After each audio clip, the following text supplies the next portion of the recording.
Assalamualaikum warahmatullahi wabarakatuh. Saya Salma Nabila dari kelas 2C akan menjelaskan tentang review buku membaca sebagai suatu keterampilan berbahasa. Yang pertama yaitu identitas buku. Judul buku membaca sebagai suatu keterampilan berbahasa. Pengarang buku Profesor Dr. Henry Guntur Tarigan. Penerbit buku CV Angkasa Bandung. Tahun terbit edisi revisi 2015. Nomor ISBN 9789794041238. Kategorisasi non-fiksi. Pengguna dewasa atau mahasiswa. Format cover soft cover. Editor tim artistik Angkasa. Sinopsis buku. Bab 1. Keterampilan membaca.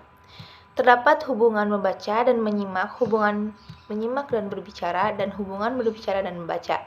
Membaca adalah suatu proses yang dilakukan atau dipergunakan oleh pembaca untuk memperoleh pesan yang hendak disampaikan oleh penulis melalui media kata-kata. Sedangkan dari segi linguistik, membaca merupakan proses penyandian kembali dan pembacaan sandi. Berlainan dengan berbicara dan menulis yang justru melibatkan penyandian. Secara singkat, membaca adalah memetik serta memahami arti atau makna yang terkandung dalam bahan penulis. Tujuan utama membaca selain mendapatkan informasi dan makna bacaan, kita juga dapat memperoleh ide pokok bacaan, kerangka cerita, memperoleh fakta, membaca untuk menyimpulkan, membaca untuk mengklasifikasi, menilai, membaca untuk memperbanding. Membaca merupakan salah satu keterampilan berbahasa yang dimana mencakup 3 komponen, yaitu pengenalan terhadap aksara dan tanda baca, kolerasi aksara beserta tanda-tanda baca dengan unsur linguistik yang formal, makna dari hubungannya di atas. Kelebihan pada bab 1. Dari penyampaian penulis sangat sederhana sehingga penjelasan dari poin satu ke poin lainnya sangatlah mudah dipahami. Kekurangan buku, ada beberapa poin yang sedikit kurang masuk pada poin sebelumnya, seperti poin teknik A dan poin teknik B. Bab 2. Membaca nyaring. Membaca nyaring adalah suatu aktivitas atau kegiatan yang merupakan alat bagi guru, murid, ataupun pembaca bersama-sama dengan orang lain atau pendengar untuk menangkap serta memahami informasi, pikiran, dan perasaan seseorang pengarang. Adapun keterampilan yang harus dilakukan dalam membaca nyaring yaitu yang pertama, kelas 1 menggunakan ucapan yang tepat, menggunakan frase yang tepat, dapat merawat buku dengan baik, menguasai tanda baca sederhana.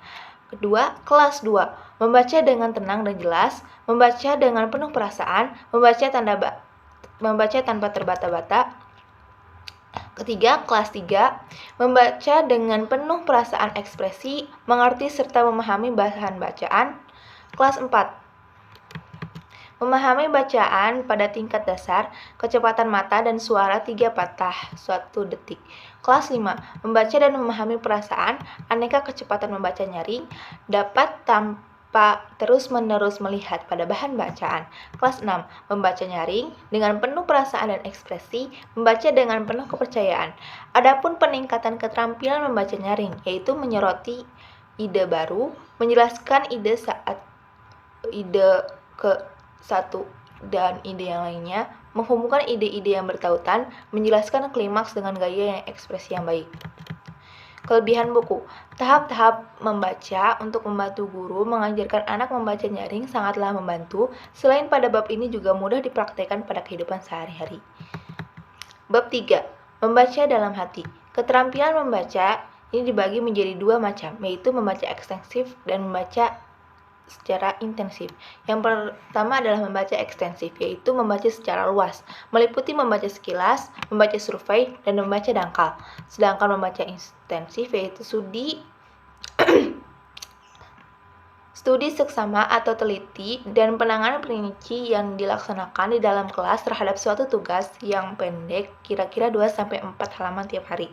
Tujuan utama adalah untuk memperoleh sukses dalam penuh pemahaman terhadap argumen-argumen yang logis, urutan teoritis dan pola teknik nada pada tambahan bersifat emosional.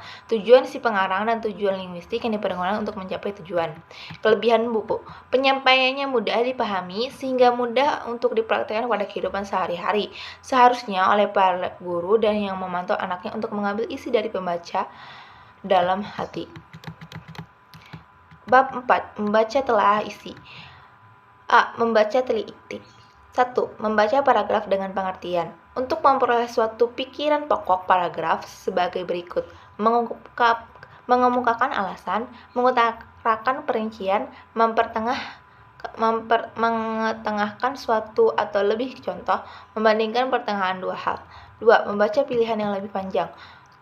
3. Membuat catatan. Hal ini dapat membantu kita dalam 3 hal, yaitu menolong kita untuk memahami apa yang kita baca, membuat kita terus-menerus mencari fakta dan ide, membantu ingatan kita. 4. Dalam kelas, jangan berusaha mencatat segala sesuatu yang dikatakan guru. Dengarkan benar-benar isyarat yang diberikan oleh guru. Jika kehilangan saat mencatat, maka tinggalkan satu spasi pada catatan. Secepat mungkin perhatikan seluruh catatan. Menelaah tugas, yaitu dengan menggunakan metode SQ3R, yaitu survey, question, read, recite, dan review. B. Membaca pemahaman. Membaca pemahaman bertujuan untuk memahami standar atau norma kesastraan, resensi kritis, drama tulis. Pola-pola fiksi. Yang pertama, standar kesastraan. Kedua, resensi kritis. Ada beberapa pola, yaitu mengetengahkan komentar mengenai kesegaran eksposisi atau cerita, mengutarakan komentar mengenai gaya, bentuk, serta nilai atau manfaatnya, menggunakan fakta-fakta untuk menunjukkan pertimbangan dan penilaiannya, memberikan suatu rangkuman, pandangan, pendirian, atau point of view. Membaca resensi yang kritis akan turut membantu kita untuk mempelajari secara standar karya sastra yang bermutu tinggi. Kita belajar berpikir lebih baik mengenai buku kita memahami beberapa istilah dalam profesi itu. 3. Drama tulis. Prinsip-prinsip kritik drama. Jika kita menjawab pertanyaan pertama, maka kita akan memperoleh fakta. Jika kita menjawab pertanyaan yang kedua, maka kita akan memanfaatkan unsur-unsur drama yang memadunya menjadi suatu keseluruhan estetik yang efektif. Jika kita menjawab pertanyaan yang nomor 3, maka kita akan menemukan pendapat kita. B. Unsur-unsur drama. Yang pertama adalah plot. Eksposisi suatu lakon menentukan aksi suatu lakon dalam waktu dan tempat, memperkenalkan kita dengan para tokoh, menyatakan situasi suatu lakon, mengajukan konflik yang akan dikembangkan dalam bagian utama lakon. Komplikasi atau bagian tengah lakon, mengembangkan konflik sang pahlawan atau pelaku utama menemui rintangan-rintangan antara dia dan tujuannya. Dia mengalami aneka kesalahpahaman dalam perjuangan untuk mengulangi rintangan ini. Resolusi hendaklah muncul secara logis dari apa-apa yang telah mendahulunya dalam komunikasi. 2. Karakterisasi, yaitu tokoh yang gagal, tokoh idaman, tokoh statis, tokoh yang berkembang. 3. Dialog. Dialog harus turut menunjang atau memajukan aksi, harus ditambah-tambahi dan lebih-lebihkan. 4. Aneka saran kesastraan, gaya bahasa ulang, gaya bahasa yang serasi, simbolisme atau perlambang, empati, serta jarak estetik. Jenis-jenis drama, yaitu yang pertama tragedi. Lakon tragis atau sedih, seorang pahlawan atau pelaku memiliki sifat kepahlawanan, rasa kasihan, dan takut. Komedi, senantiasa memanfaatkan subjeknya, apa taraf dan nada ringan, peristiwa bertaraf besar ataupun baik maupun yang akan terjadi. Apa yang terjadi mungkin dari tokoh, bukan dari situasi gelak tawa ditimbulkan oleh lakon. Melodrama, menampilkan suatu subjek yang serius, emosi atau rasa kasihan memang ditimbulkan, namun cenderung sentimentalis. Seorang pahlawan senantiasa menenangkan perjuangan. Farse, peristiwa dan tokoh yang terdapat pada lakon ini memang mungkin ada, tetapi tidak begitu besar kemungkinannya menimbulkan kelucuan yang tidak karuan, bersifat episodik.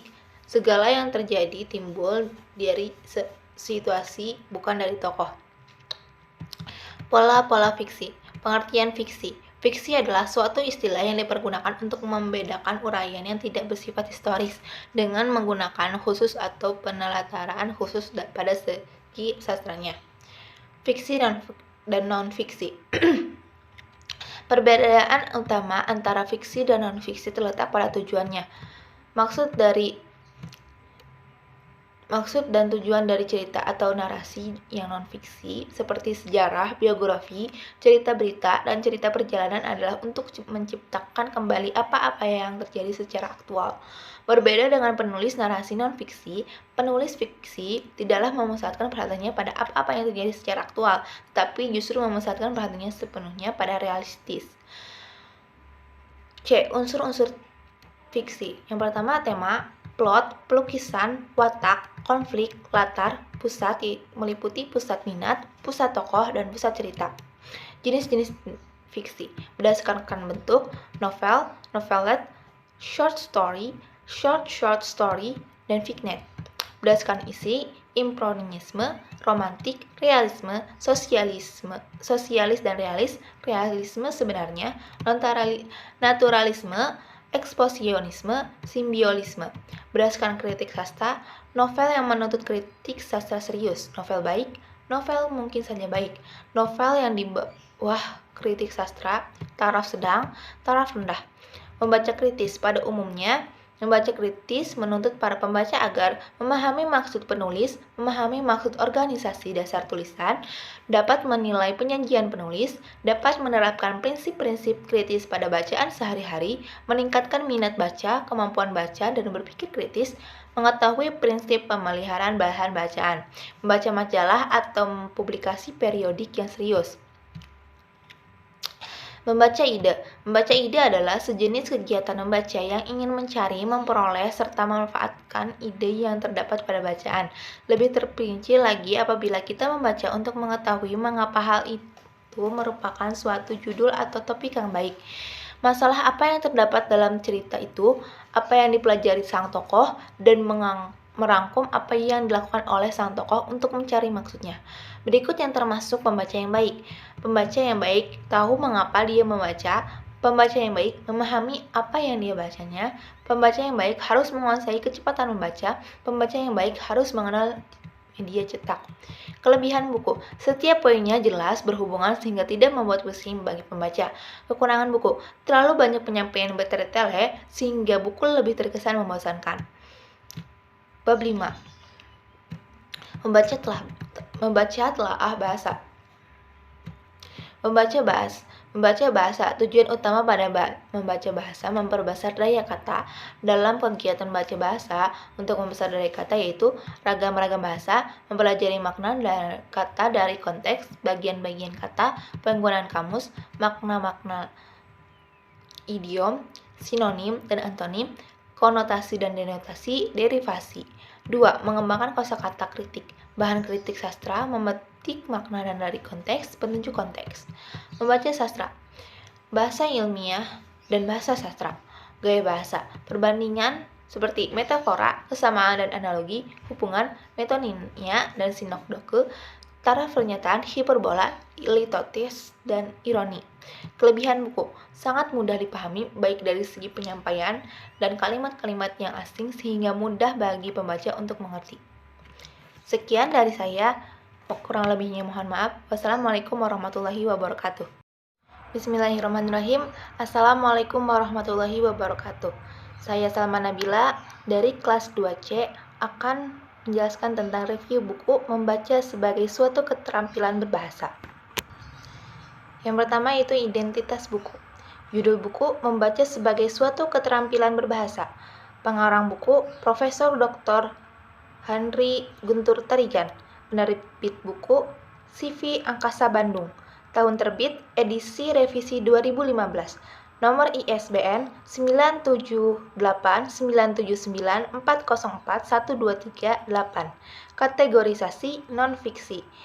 Pengguna dewasa atau mahasiswa. Format cover, soft cover. Editor, tim artistik angkasa. Sinopsis buku. Bab 1. Keterampilan membaca. Terdapat hubungan membaca dan menyimak hubungan menyimak dan berbicara, dan hubungan berbicara dan membaca.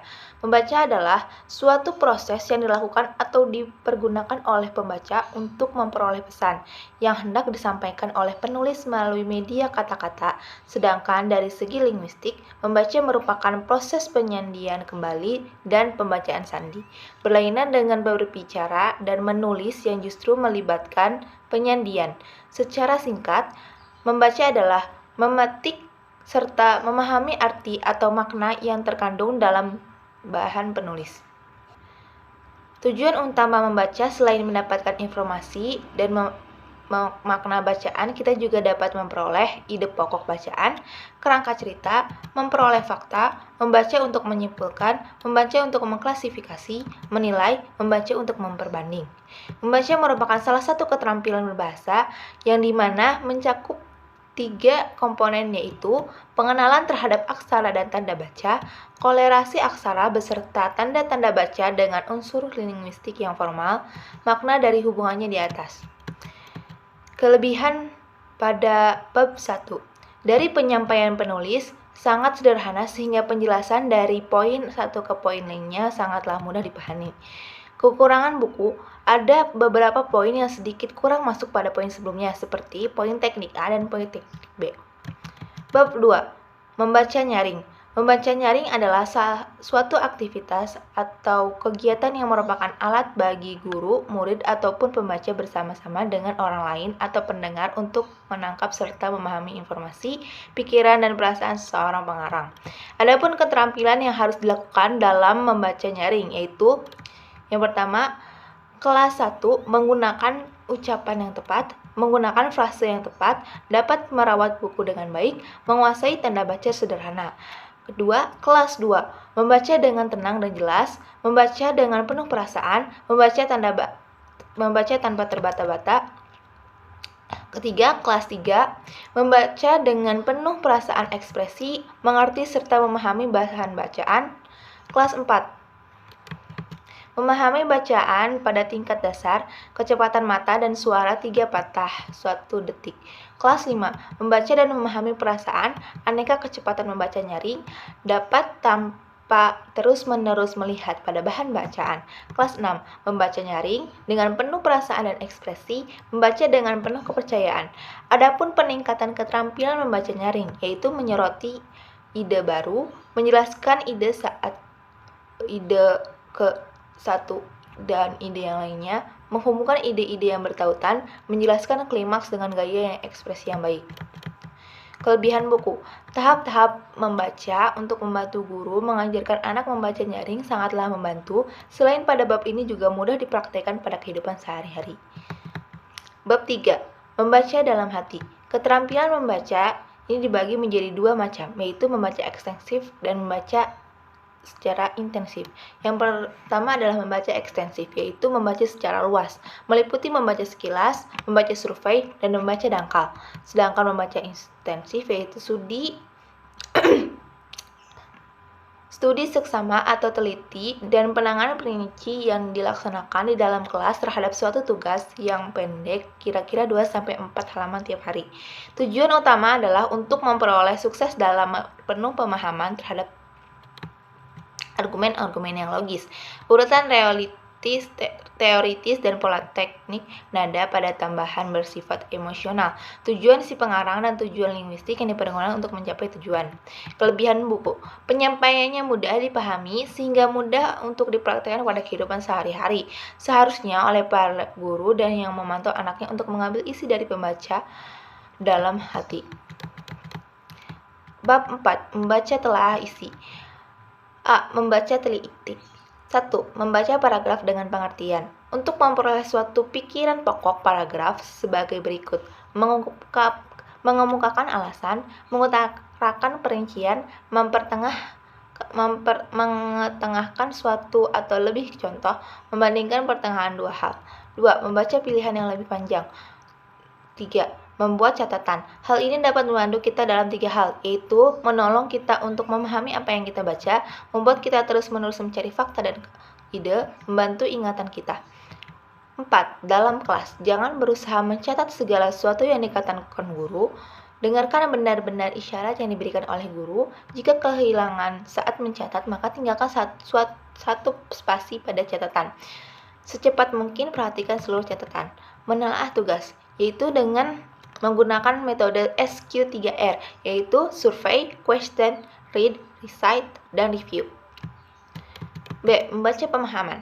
Membaca pemahaman bertujuan untuk memahami standar atau norma kesastraan, resensi kritis, drama tulis. Pola-pola fiksi. Yang pertama, standar kesastraan. Kedua, resensi kritis. Ada beberapa pola, yaitu mengetengahkan komentar mengenai kesegaran eksposisi atau cerita, mengutarakan komentar mengenai gaya, bentuk, serta nilai atau manfaatnya, menggunakan fakta-fakta untuk menunjukkan pertimbangan dan penilaiannya, memberikan suatu rangkuman, pandangan, pendirian, atau point of view. Membaca resensi yang kritis akan turut membantu kita untuk mempelajari secara standar karya sastra yang bermutu tinggi. Kita belajar berpikir lebih baik mengenai buku kita memahami beberapa istilah dalam profesi itu. 3. Drama tulis. Prinsip-prinsip kritik drama. Jika kita menjawab pertanyaan pertama, maka kita akan memperoleh fakta. Jika kita menjawab pertanyaan yang kedua, maka kita akan memanfaatkan unsur-unsur drama yang memadunya menjadi suatu keseluruhan estetik yang efektif. Jika kita menjawab pertanyaan yang nomor 3, maka kita akan menemukan pendapat kita. B. Unsur-unsur drama. Yang pertama adalah plot. Eksposisi suatu lakon menentukan aksi suatu lakon dalam waktu dan tempat, memperkenalkan kita dengan para tokoh, menyatakan situasi suatu lakon, mengajukan konflik yang akan dikembangkan dalam bagian utama lakon. Komplikasi atau bagian tengah lakon, mengembangkan konflik sang pahlawan atau pelaku utama menemui rintangan-rintangan antara dia dan tujuannya. Dia mengalami aneka kesalahpahaman dalam perjuangan untuk mengulangi rintangan ini. Resolusi hendaklah muncul secara logis dari apa-apa yang telah mendahulunya dalam komplikasi. 2. Karakterisasi, yaitu tokoh yang gagal, tokoh idaman, tokoh statis, tokoh yang berkembang. 3. Dialog. Dialog harus turut menunjang atau memajukan aksi, harus ditambah-tambahi dan lebih-lebihkan. 4. Aneka saran kesastraan, gaya bahasa ulang, gaya bahasa yang serasi, simbolisme atau perlambang, empati, serta jarak estetik. Jenis-jenis drama, yaitu yang pertama tragedi. Lakon tragis atau sedih, seorang pahlawan atau pelaku memiliki sifat kepahlawanan, rasa kasihan, dan takut. Komedi, senantiasa memanfaatkan subjeknya, apa taraf dan nada ringan, peristiwa bertaraf besar ataupun baik maupun yang akan terjadi. Apa yang terjadi mungkin dari tokoh, bukan dari situasi gelak tawa ditimbulkan oleh lakon. Melodrama, menampilkan suatu subjek yang serius, emosi atau rasa kasihan memang ditimbulkan, namun cenderung sentimentalis. Seorang pahlawan senantiasa menenangkan perjuangan. Farse, peristiwa dan tokoh yang terdapat pada lakon ini memang mungkin ada, tetapi tidak begitu besar kemungkinannya menimbulkan kelucuan yang tidak karuan, bersifat episodik. Segala yang terjadi timbul dari situasi, bukan dari tokoh. Pola-pola fiksi. Pengertian fiksi. Fiksi adalah suatu istilah yang dipergunakan untuk membedakan uraian yang tidak bersifat historis dengan menggunakan khusus atau penelataraan khusus pada segi sastranya.